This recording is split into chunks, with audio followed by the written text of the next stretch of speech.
Greetings, YouTube. As an American, I see everywhere I look bumper stickers and posters and little metal magnets on people's cars that say the phrase, "Support our troops." And I'm never really sure what that phrase is supposed to mean. I never served in the military. I have a problem with authority. This probably doesn't surprise anyone who's seen any of my other videos. But my family does have a history of serving in the military. My grandfather, my father's father, was in the Navy on a troop carrier, and he was in Nagasaki 6 weeks after they dropped the bomb. He brought back a number of souvenirs, one of which I have, which is a comic book. And frankly, it could be the only copy of that comic book around. I have no idea how popular they were, and it's probably the only one that actually survived a bombing from a nuclear device. I have an uncle that was a Navy diver, though not special forces, just a diver. He learned scuba as opposed to the heavy diving suits. I have an aunt that is a retired Navy doctor.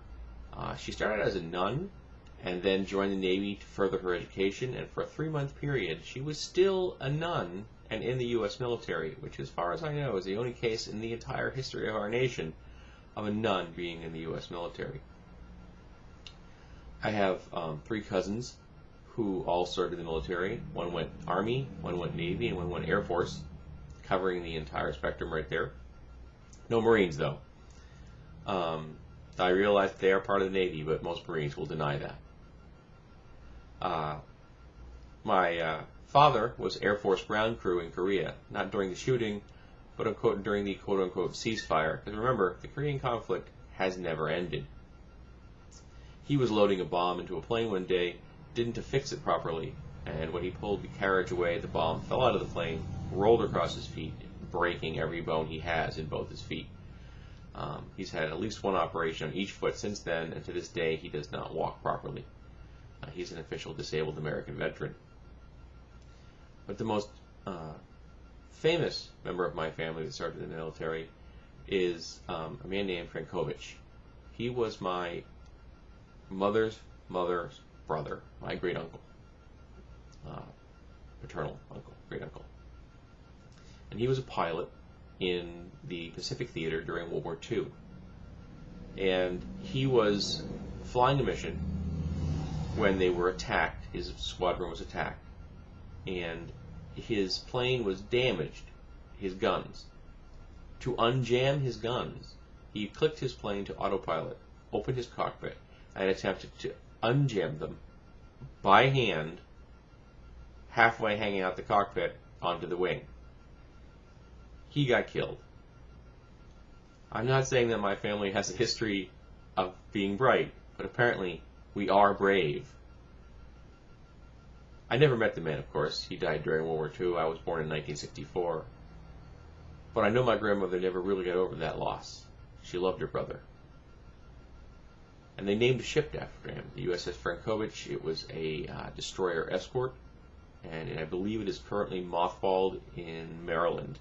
And according to naval law, as long as it's peacetime, I have the right to go on that ship anytime I want to. But it's a mothballed ship. It's basically a big metal shell that's not doing much. I don't even know if it could ever be used again.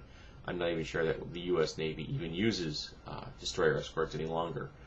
The mission that it was originally designed for, I'm not even sure exists. But my grandmother christened that boat when it was launched. And interestingly, the bottles of champagne that they use are in a metal mesh, so that when you smash them, the glass doesn't fly everywhere and hurt people. And she kept it. I have no idea what happened to that bottle, but I can remember seeing it as a child, this strange metal net holding shards of glass in the shape of a champagne bottle that my grandmother had used to christen the ship named after her brother.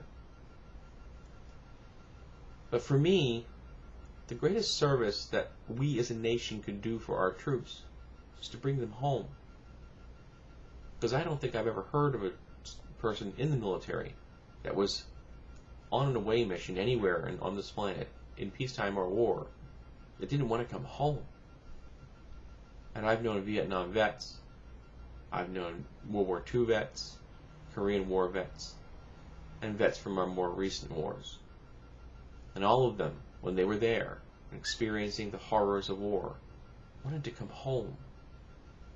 So for me, the best way to serve our troops is to bring them home, to not put them in the harm's way, particularly when it's nothing but some kind of political movement or abdicating some political stance that is supported one minute and not the next. I want them to come home. I want them to be safe. I want them to be in the arms of their loved ones.